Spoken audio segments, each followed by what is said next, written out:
안녕하세요. 어제 그 채굴은 축복이다라는 전기 채굴은 축복이다라는 영상에 여러분께서 정말 그 많은 댓글 달아주시고 뜨겁게 반응해 주셔서 감사합니다. 네.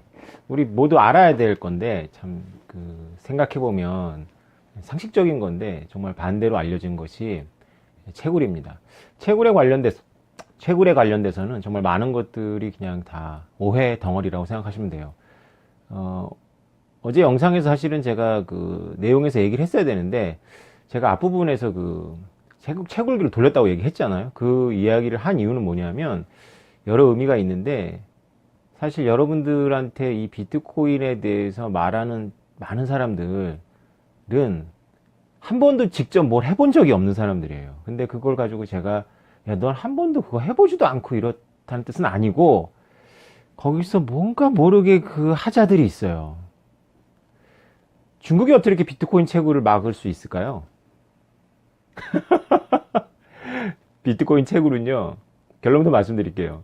산업적인 비트코인 채굴이 있고, 레지스탕스적인 비트코인 채굴이 있어요. 레지스탕스적인 비트코인 채굴은 만약에 비트코인을 정부에서 엄청나게 억압했을 때, 베네수엘라 같은 경우에 가정용 전기를 가지고 집에서 숨어서 자기 PC를 가지고 하는 채굴을 말합니다. 근데 지금 이 비트코인의 그 현실적인 그 가격 때문에 가정용 채굴은 레지스탕스 채굴은 지금 거의 안 된다고 보시면 됩니다. 그럼에도 불구하고 그 철학적으로 풀노드를 운영하는 노드들이 있습니다. 그거는 이제 우리가 그 인터넷을 통해서 그 체킹을 해보면 나오는데요. 그 미국이나 유럽에 되게 많아요. 그러니까 쉽게 말해 채굴을 못 하는데도 굳이 그 가지고 있을 필요가 없는 12년치 장부를 다 담은 노드를 운영하는 거죠. 그런 게 바로 또 비트코인의 그 또 이 힘입니다. 그런 그 진짜 그 자기 비용 써가면서 나는 뭐야 간편 장부를 쓰지 않겠다. 이제 여러분들이 스마트폰으로 비트코인을 보내고 받고 하는 거는 뭐 여러분들이 대부분 뭐 했다면 거래소를 이용했을 테니까 거래소 지갑은 비트코인 지갑 아닙니다. 그건 아시죠? 그냥 거래소의 계좌입니다. 계좌. 진짜 이 P2P로 비트코인 보내고 받는 그 지갑. 그거 이제 간편 장부를 쓰거든요. 그거는. 근데 진짜 풀로드. 저도 다운받아 봤는데 여러 번 다운받아 봤는데 한 보통 좋은 컴퓨터로다가 한 일주일 정도 걸리죠. 요새는 이제 더 늘어나서 한 열흘 정도 걸릴 겁니다. 저는 사무실에서 다 해봤어요. 우리가 그 비즈니스를 하니까. 그러니까 그런 거를 운영을 굳이 하는 거죠. 채굴이 한 번도 안 되는데도. 그럼 이제 만약에 정부가 이제 채굴 산업을 탄압하면 그런 레지스탕스 채굴이 숨어 들어가서 이제 일어나는 겁니다. 그것이 이제 비트코인의 힘이고요. 그러니까 제 말을 오해해가지고 채굴 산업을 다 때려잡을 수 있다 이런 생각을 하시면 안 되고요. 이 현실적으로 산업적인 채굴은 발전소하고 협력할 수밖에 없습니다. 왜냐하면 다 알아요. 그냥 보통 가정용 전기나 그런 수준의 전기를 소모하는 게 아니기 때문에 발전소에서 정확하게 어느 위치에서 이상 현상이 발생되고 있다는 걸 알기 때문에 그냥 그 뭐 거기가 뭐 특별히 이렇게 전기를 많이 소모해야 될 무슨 뭐 엄청난 공장이라든가 뭐 그런 데가 아닌데 이게 전기를 이렇게 많이 소모한다. 숨어서 할 수 없다라고 보시면 됩니다. 그래서 앞으로의 아주 짧은 시간 안에 이루어질 일들인데 여러분들 신문이나 뉴스에서 반드시 보게 될 겁니다. 결국은 이 엘살바도르의 대통령께서 말씀하신 것처럼 국가하고 발전소하고 비트코인 채굴은 굉장히 협조적인 관계로 갈 수밖에 없어요. 물론 이제 이데올로기라든가 뭐 여러 가지 이유로다가 비트코인 자체를 이렇게 인정하려고 하지 않는 중국이라든가 혹은 뭐 미국 같이 이렇게 환경적인 것 때문에 중앙 정부는 친 비트코인 친화적인 정책을 필 수 없는 캐나다가 대표적인데요. 그런 경우를 빼놓고는 대부분 발전소하고 채굴업하고 굉장히 밀접하게 연결을 맺어서 돌아갈 수밖에 없고요. 뭐 여러분들 이란에 대해서 1, 2년 전에 그 뉴스를 보시면 벌써 이란은 이제 미국 봉쇄에 대응하기 위해서 정부에서 이제 남는 석유를 가지고 비트코인 채굴을 하고 이제 민간 업자들이 비트코인 채굴하는 것도 장려했다가 이제 생각해 보니까 이게 이제 자기네 화폐 통제에 또 부정적이니까 또 때려잡기도 하고 이렇게 갈짓자 행보를 하죠.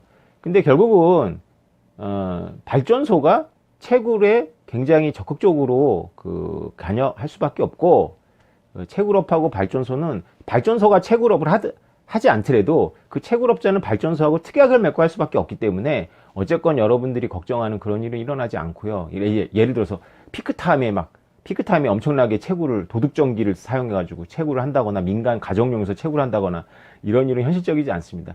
제가 비트코인 공부할 때만 해도 그 그냥 가정용 PC로다가 채굴기를 그냥 돌리면 물론 집에서 엄청 시끄럽습니다. 가정용 PC라도 그때 통계에 의하면은 이제 비트코인 채굴이 될 확률은 25년에 한 번 와요. 25년에 한 번. 그러니까 25년 동안 가정용 PC를 가지고 그 채굴을 하면 25년 만에 한 번 오는데 그 당시 가격이 40만 원일 때니까 지금은 그거의 100배잖아요. 그래서 하면 25년 곱하기 100이니까 뭐 2500년이요? 를 거쳐서 이제 PC를 돌려야지만 채굴이 한 번 되는데 또 그 사이에도 채굴 그 경쟁은 더 심해지니까 영원히 못 한다고 봐야 되겠죠.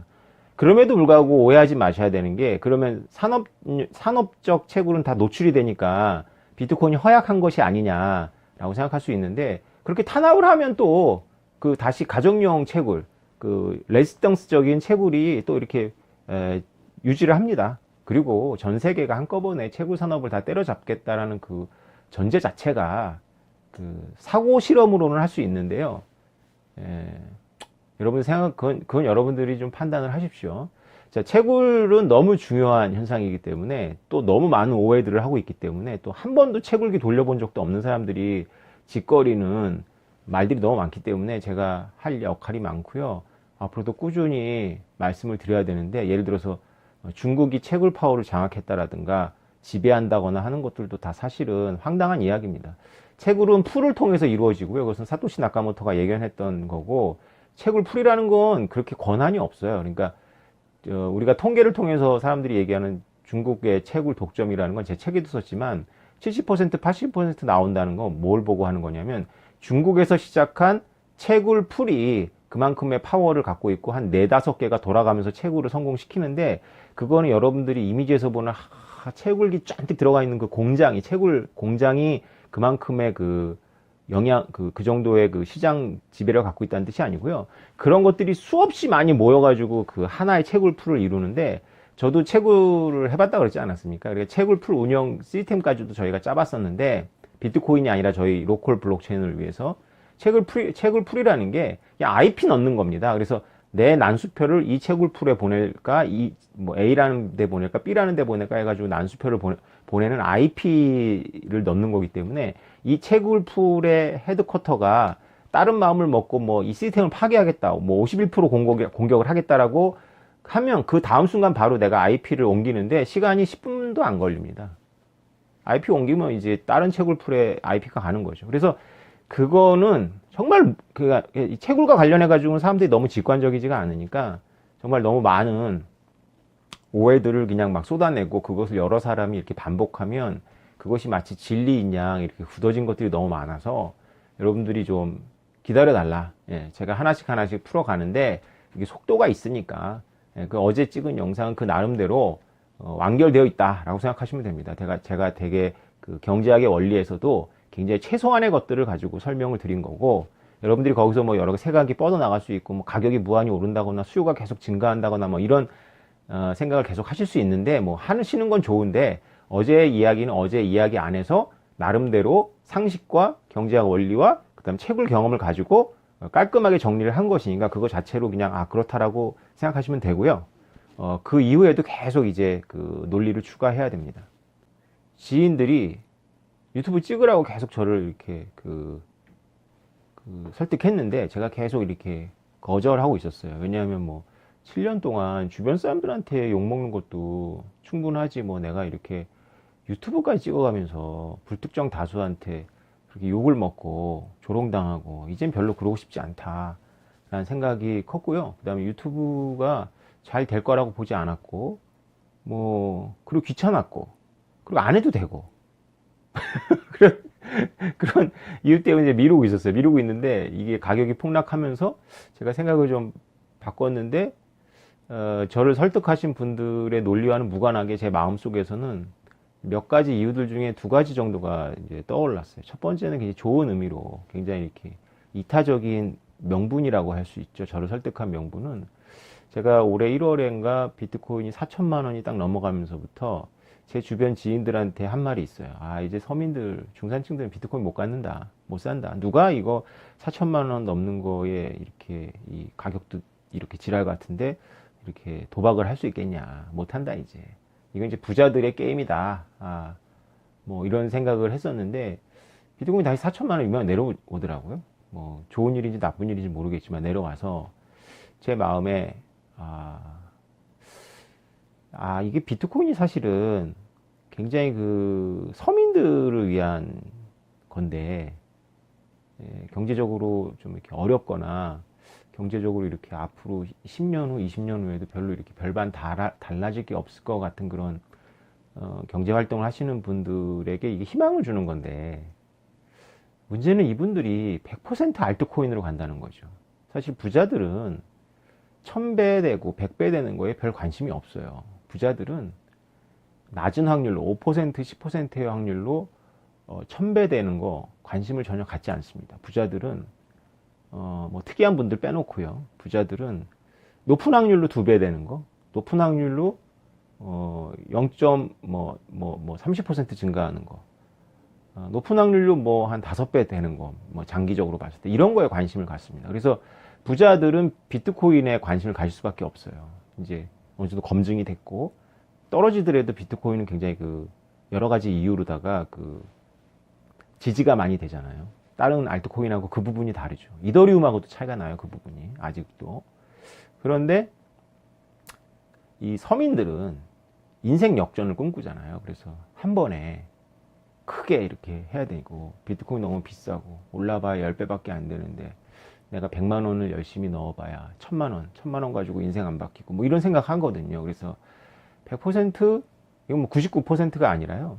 100% 알트코인으로 가게 되어 있다라는 게 저의 제가 경험한 거고 또 제 상식적으로 봤을 때도 그게 이렇게 보여요. 그래서 이 영상을 이제 유튜브를 시작한 이유는 좀 그 부분을 좀 이렇게 설득할 수 있지 않을까 그런 생각을 좀 했습니다. 물론 제가 지난번 영상에서는 승부를 걸 알트가 생기면 승부를 거시는 것도 좋겠다 이렇게 말씀을 드렸지만 제 본심은 그냥 비트코인을 쭉 계속 가져가시라. 시간 선호를 좀 낮추고 그러면 비트코인도 상당히 높다. 매년 2배씩 보시면 될 거다.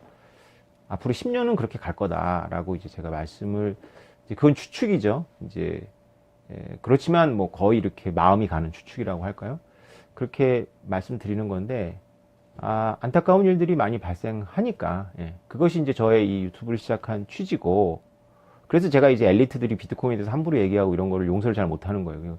흥분했던 영상은 제 주변 지인들을 대상으로 한 거기도 하기 때문에 제가 빨리 내리고 싶었는데도 그것이 뭐 지금 제일 많이 보고 그걸 통해서 또 이렇게 이 채널을 접하니까 제 주변 지인들한테 제가 따로 만나서 사과를 드리더라도 그냥 올려놓은 거고요.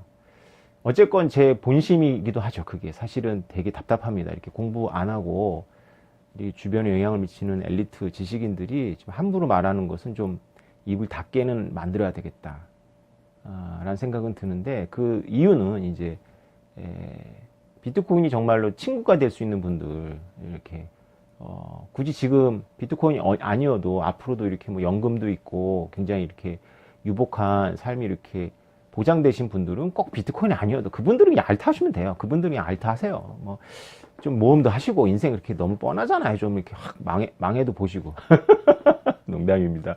그분들은 알트 하시고 좀 이렇게 경제 어렵고 10년 후도 뭐 지금과 같을 거고 별로 이렇게 희망이 안 보이시고 그럴 수 있잖아요. 사람이 이렇게 직업에 따라서 혹은 또 처해 있는 여건에 따라서 그런 분들한테 비트코인이 되게 이게 좋거든요. 제가 엘살바도르 편에서도 말씀드렸고 원래 비트코인을 만들었던 그 비트코이너들 커뮤니티에서도 맨날 나왔던 얘기가 그 unbanked people이라 그래가지고 은행에 접근이 되지 않는 전 세계 70% 정도의 인구들 뭐 이런 분들을 위한 건데 참 제 주변에서 보면 똑똑하고 돈이 많고 유연한 사람들이 비트코인도 잡더라고요.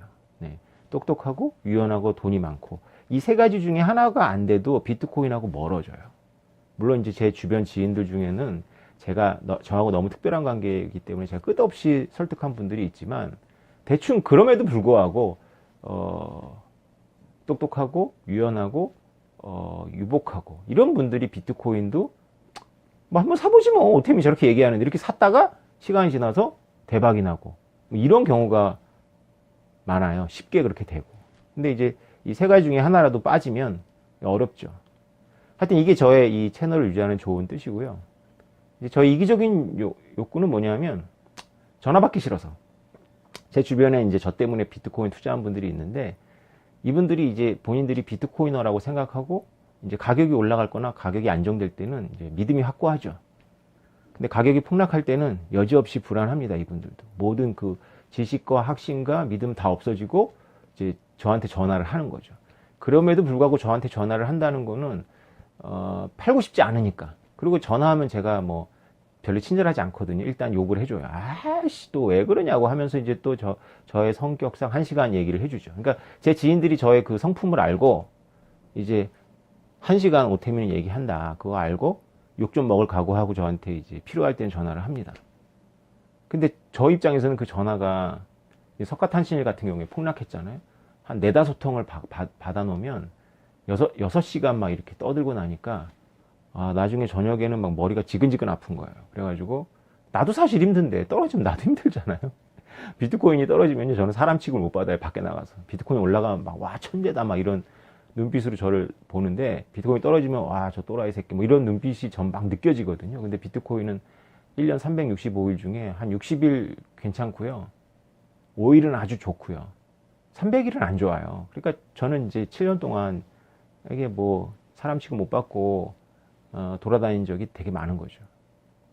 너무 그게 힘들어서 당신들 영상 봐 이런 마음으로 이제 유튜브를 이제 올렸어요. 그래서 아마 제 지인들이 열심히 보고 있습니다. 그래서 좋은 거는 이제 제 지인들이 보니까 제가 뭐 일일이 전화로 응대해주고 지인들한테 전화를 응대할 때의 수준은 이렇게 지금처럼 이렇게 체계적으로 밟아나가면 이제 고급까지도 갈 수 있는데 매일 똑같은 거. 그러니까 매일 기초반을 해줘야 되는 거예요. 매일 기초반. 왜냐하면 거기서 흔들리거든. 여러분들도 이제 영상을 제가 이렇게 찍어 놨으니까 여러분들 보시고요. 하여튼 이 유튜브는 그런 제 시간을 아끼는 그런 이기적인 욕구도 있는데 이제 갑자기 유튜버가 돼버려서 이제 10,000명 넘었으니까 유튜버라고 할 수 있잖아요. 유튜버가 돼버려서 시간을 아낀다라는 그런 계획은 그냥 혼자만의 야무진 생각이었다. 시간을 아끼기는커녕 지금 제가 여러분들을 끌고 가는 건지 제가 여러분한테 끌려가는 건지 답은 나온 것 같아요. 그래서 이거는 좀 페이스를 제가 좀 찾아야 되겠다. 이런 생각이 들고요. 오늘도 어느새 이런저런 얘기하다가 시간이 다 돼버렸는데 그래도 결론을 말씀드려야 될 것 같아요. 여러분, 지금 저한테 막 여러 이런 코인 저런 코인 막 물어보시잖아요. 네. 비트코인이 제가 지난 집에서 찍은 영상에서 비트코인이 단 한 번 사건을 일으켰다고 말씀드렸잖아요. 단 한 번의 사건. 그래서 비트코인은 유일하게 더 코인인 겁니다. 비트코인만이 더 코인이에요. 다른 코인들은 그것에 범접할 수가 도저히 없는 거예요. 아무리 언론에서 마케팅을 잘하고 매스컴에 떠들어도 그건 그냥 여러 코인 중에 하나고요. 비트코인만이 더 코인인 겁니다. 근데 만약에 여러분들이 제가 어웨이크닝 하고 한 달, 2달 동안 이렇게 잠을 못 잤다고 하잖아요. 여러분들이 그런 감격을 비트코인을 통해 가지고 그런 감격을 느꼈다면 여러분들이 그다음부터는 자유롭게 아무 코인에 하셔도 저는 될 거라고 봅니다. 여러분들이 비트코인에 감격했다는 건 비트코인을 이해했다는 거거든요. 그럼 비트코인의 그 본질을 문명사적인 그 본질을 이해했다면 여러분들이 뭐 여러분 판단 하에서 이더리움이 됐건 리플이 됐건 뭐 아니면 새로 쌈박하게 나오는 코인이 됐건 그걸 해서 여러분들이 1000배 뭐 100배를 노리십시오. 그러면 저는 아무 문제가 없을 것 같아요. 근데 여러분들이 만약에 비트코인을 이해는 했다고 본인이 생각하고 바로 알트로 간다? 제가 보기에 여러분 비트코인 이해한 거 아닙니다. 여러분들이 비트코인을 감격하지 않았다면, 여러분들이 비트코인에 감동하거나 감격하지 않았다면 여러분들은 비트코인을 이해하지 못한 겁니다. 예, 이거는 제 말이 맞을 거예요.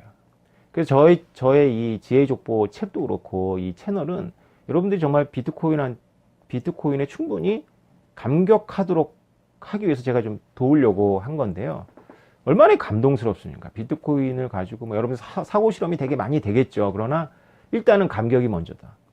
이게 왜 문명사적인 사건이냐? 여러분들이 생각해 보십시오. 누가 금을 집에서 미국으로 보낸다고 생각해 보세요. 뭐 여러 가지 방법이 있겠죠. 페덱스로 보낼 수도 있을 거고, 그죠?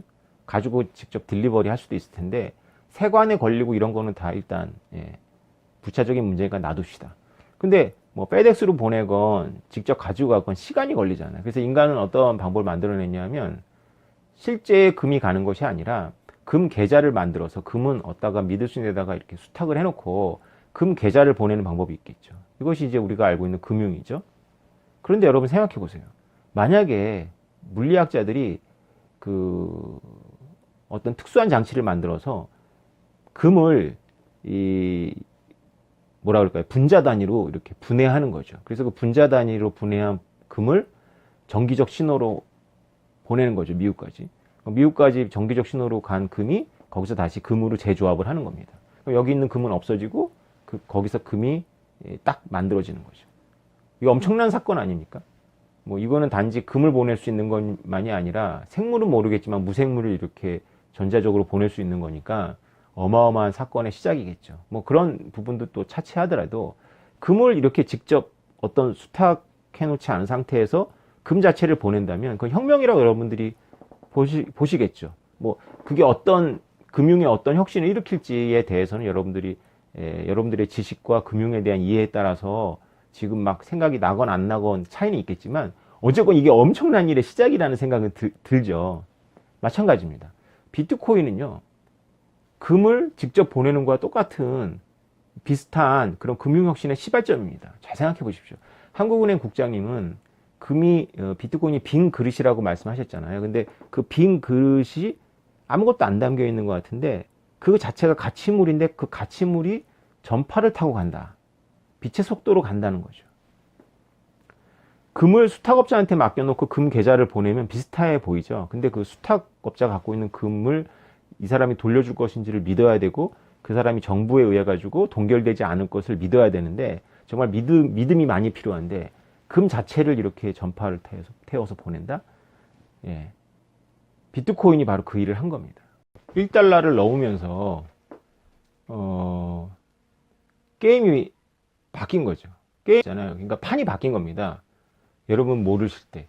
그리고 비트코인이 1달러를 넘고 나서 이제 안정적이 됐다라고 판단한 다음에 사토시 나카모토가 이제 사라지거든요. 이제 나는 간다. 너희들이 알아서 잘해라. 이런 말도 없이 그냥 평범하게 이메일을 올리다가 그냥 마지막에 뭐 버전을 업그레이드 했다라는 거 하나 올리고 사라졌어요. 그게 그 시점이 사건으로는 이제 그 줄리안 어센지한테 비트코인 보내는 운동 직후였고요. 흐름으로 보면 1달러가 넘은 상태를 확인한 다음에 사라졌습니다. 그러니까 1달러를 굉장히 사토시 나카모토가 중시했던 거죠. 그러니까 비트코인 1달러를 넘는 게 왜 그렇게 중요하냐. 위상이 바뀌었기 때문에 그렇습니다. 여러분들이 그 위상수학이라고 있거든요. 그러니까 뭐 제가 그림으로 띄워보겠지만 그 손잡이 없는 여러분들 그 컵이 있잖아요. 그 하고 도너스의 모양이 있고 공의 모양이 있다고 봅시다. 손잡이 없는 컵은 도너스하고 위상이 같을까요? 공하고 위상이 같을까요? 그러니까 쉽게 말하면 어떤 그 입체하고 같은 걸까요? 이런 게 이제 위상수학에서 다루는 문제인데요. 손잡이 없는 컵은 공하고 같습니다. 도넛하고 우리가 보기엔 아무리 비슷해 보여도 도넛하고는 위상이 달라요. 근데 이제 손잡이 있는 머그컵은 공이 아니라 이제 도넛하고 위상이 같은 거죠. 그럼 이제 쉽게 생각하면 도넛 모양을 변형해서는 손잡이 있는 머그컵이 나오지만 공에 있는 모양을 변형해서는 구멍을 뚫기 전까지는 이제 손잡이 있는 머그컵의 위상이 안 나오는 거고요. 공 모양을 이제 반죽해 가지고는 특별한 변형 없이 모양만 좀 다듬어 가지고 그 손잡이 없는 컵을 만들 수 있지만 도넛 가지고는 손잡이 없는 컵 모양이 안 나오는 거죠. 그러니까 여러분들이 보기에는 황당하지만 하여튼 위상수학이라는 게 있고 저도 여기까지밖에 모르는데요. 비트코인이 1달러를 넘으면서부터 위상이 완전히 바뀐 겁니다. 그래서 여러분 잘 생각해 보면 비트코인이 10,000달러를 넘었을 때 비트코인이라는 시스템을 가지고 할 수 있는 것을 비트코인 1달러로도 할 수 있습니다. 양의 문제인 거죠. 그런데 비트코인 0달러 가지고는 제 아무리 비트코인이 많아도 뭐 할 수가 없는 거예요. 그러니까 요걸 약간 좀 과감하게 이렇게 추상을 해버리면, 이제 확장을 해버리면 비트코인이 1달러나 100만 달러나 같은 겁니다. 위상이 같기 때문에 비트코인이 1달러를 넘는 게 어렵지 비트코인 1달러를 넘어섰으면 그냥 뭐 100만 달러까지 1000만 달러까지도 아무것도 아니라는 겁니다. 이건 좀 황당하죠. 여러분들한테 관심 있는 이 가격 문제를 이렇게 쉽게 다룹니다. 황당하긴 하지만, 그러면 여러분 거꾸로, 그러면 지금 뭐 4천만 원인데 이게 1000원이 돼도 상관이 없다는 건가? 뭐 이렇게 질문할 수 있는데요. 비트코인이 4천만 원이었다가 1000원이 되지 않는 이유는 이제 이 톱니바퀴를 거꾸로 돌릴 수 없는 이유는 이제 여러분들이 제 영상을 쭉 보시다 보면 아마 어느 날 이해하게 되실 거고요. 이걸 이쪽으로 돌리는 건 되게 쉬워요. 왜냐하면 위상이 같기 때문에 이게 10만 달러 되고 100만 달러 되고 1000만 달러 되는 거는 10만 달러짜리가 10,000달러 되고 10,000달러짜리가 1000달러 되고 1000달러짜리가 100달러 되는 거는 굉장히 어렵다. 예. 거꾸로 올라가는 건 굉장히 어렵다. 여러분 오리지널 마인드님께서 최근에 올리신 영상을 보면 비트코인 100달러 넘어섰을 때 CNBC에 나와가지고 여러 패널들 나와가지고 이렇게 한 영상이 있거든요. 첫 번째 감동 지점은 미국은 그래도 미국이다. 100달러밖에 안 넘었는데도 저렇게 주류 언론에서 비트코인을 다루는구나. 두 번째 놀랄 점은 사람들이 정말 무식하구나. 정말 아무것도 없이 막 지르는 거예요. 예. 정말 그때 정말 너무나 많은 걸 몰랐구나. 그러니까 거기서부터 여기까지 오는데 몇 년 안 걸렸습니다. 사람들의 이 지능도. 그러니까 사람들이 어제 제가 그 책을 가지고 이렇게 떠들고 이런 걸 지금 보면 일반인들이 보면 머글들이 보면 저 무슨 궤변이야 이러겠지만 저기서 또 그런 분들이 또 저걸 이해하는데 얼마 안 걸립니다. 한 3년. 근데 이제 우리가 지나고 나서 보면 완전히 그 구석기 시대, 신석기 시대 얘기 같아요. 진짜 여러분 한번 꼭 보십시오. 오리지널 마인드님 유튜브에 들어가셔가지고 한번 꼭 보십시오. 그 영상 어떻게 찾았는지 한번 보시면 진짜 정말 사람들의 지능이 굉장히 빨리 이렇게 업그레이드 된다는 것도 느낄 수 있으면서 또 한편으로는 사람들이 그렇게 무식한데 굉장히 용감하구나, 무식한 상태에서 용감하게 질르는구나 라는 것도 여러분들이 느끼실 수 있습니다. 주저리 말하다가 시간이 정말 많이 가고 있는데요. 아무튼 비트코인 1달러를 넘은 건 정말 사건이고 가치물이 그 자체로 정기적으로다가 가고 나한테 없다. 이런 가치물은 비트코인 이전에는 어떤 것도 없었습니다.